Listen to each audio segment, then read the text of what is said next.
नहीं, हमें लगता है कि बेचारे तैयारी अच्छी करके आए थे, लेकिन गणित की परीक्षा थी और हिंदी की कविता उन्होंने लिख डाली। यहाँ था जल संसाधन, पेयजल, और उन्होंने देश दुनिया की रामायण सुना। यह सरकार तो उन चीज़ों को बेचने में भले अपना फुर्ती दिखा रही है, तेज दिखा रही है, नया कुछ तो कर नहीं रही है सरकार। एक एक योजनाएं पुरानी उसी को अपनी योजना बना रही है। स्वच्छता के क्षेत्र में पिछली सरकारों ने ओडीएफ तो पूरा प्रदेश घोषित कर दिया जी, लेकिन वो कागज के पन्नों पर था। सरकार ने खुद स्वीकार की कि वो कागज के पन्नों पर था। आप पेयजल के मामले को ले लें तो ऐसे ऐसे मामले पेयजल में हैं जो तितर बितर है उनकी योजनाएं। बड़े बड़े टंकी बन गए, बड़े बड़े पानी के टैंक बन गए हैं, और वो एक बूंद पानी नहीं दे रहा है, केवल ठेका पट्टा होकर समाप्त। नमस्कार, न्यूज़ मिर्ची में आप सभी का स्वागत है। आज बजट का 8वां दिन है और मुख्य विभाग, आज बहुत महत्वपूर्ण विभाग पर चर्चा था, पेयजल एवं जल संसाधन पर। इस वक्त हमारे साथ बातचीत करने के लिए कांग्रेस के विधायक दल के उपनेता प्रदीप यादव जी है। कितना सफल रहा आज का बजट सर पेयजल को लेकर के? देखिए, सरकार ने थोड़े प्रयास किए हैं और प्रयास करने की जरूरत है। पिछली सरकारों ने चीज़ों को जिस प्रकार से उलझा के रखा है, पहले तो उस उलझनों को समाप्त करना होगा, फिर नए रास्ते को प्रशस्त करके चीज़ों को ठीक करना होगा। आप पेयजल के मामले को ले लें तो ऐसे ऐसे मामले पेयजल में हैं जो तितर बितर है उनकी योजनाएं। बड़े बड़े टंकी बन गए, बड़े बड़े पानी के टैंक बन गए हैं, और वो एक बूंद पानी नहीं दे रहा है, केवल ठेका पट्टा होकर समाप्त हो गया। अब उन चीज़ों को फिर तहकीकात करना है। सरकार ने एक अच्छा प्रयास प्रारंभ किया है कि केवल सतही जल नहीं, भूगर्भ जल नहीं, सतही जल का भी हम उपयोग करें। तो आपने देखा होगा कि सरकार ने गंगा नदी से पानी ला करके साहबगंज, गोड्डा और दुमका के आधे हिस्सों में पेयजल घर घर नल की व्यवस्था से पहुंचाने का प्रयास किया। एक अच्छा काम है। सिंचाई के क्षेत्र में भी जो नहरों का खुदाई होता था, लंबा समय लगता था, विस्थापन भी होता था, लोगों की ज़मीन भी जाती थी, एक नई पाइपलाइन के माध्यम से जो स्टोरेज वाटर हैं जगह जगह बांध में, उन पानी को पहुंचाने का प्रारंभ किया। अभी रानेश्वर और दुमका को उन्होंने पहली योजना में ली है। हमें लगता है कि यह भी सफल होगा।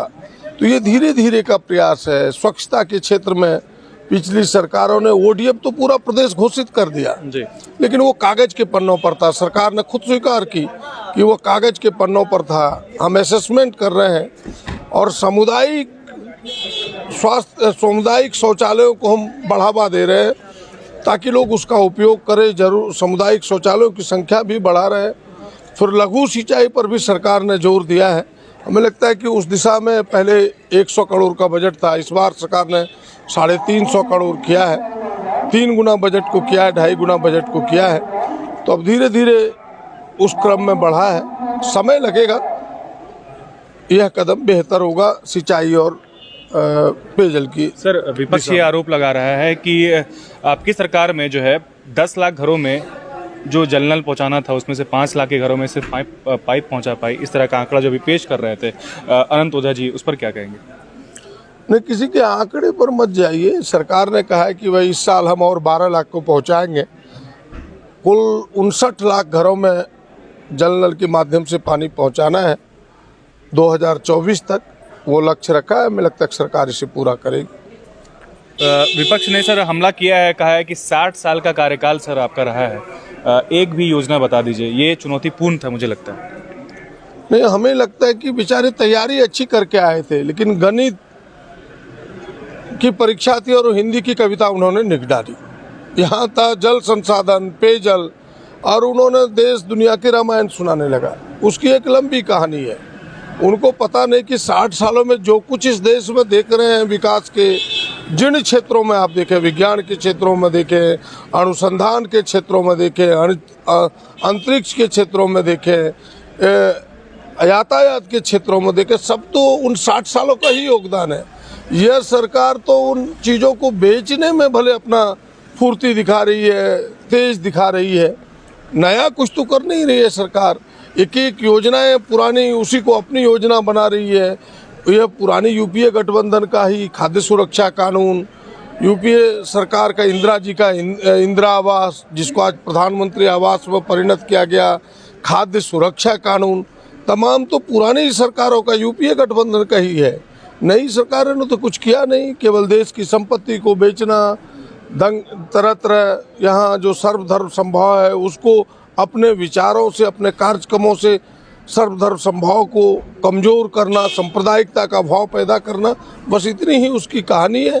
केवल झूठ के पुलिंदे को परोस देने से कोई यकीन नहीं करेगा। सर, विपक्ष के ही विधायक है अनंत ओझा जी, उनका कहना है कि एनआरसी और सीए जो है झारखंड में लागू होनी चाहिए, क्योंकि घुसपैठी जो है, बांग्लादेशी घुसपैठी जो है घुस रहे हैं। क्या सर ये अभी आवश्यकता है? आप इसको किस नज़र से देखते हैं?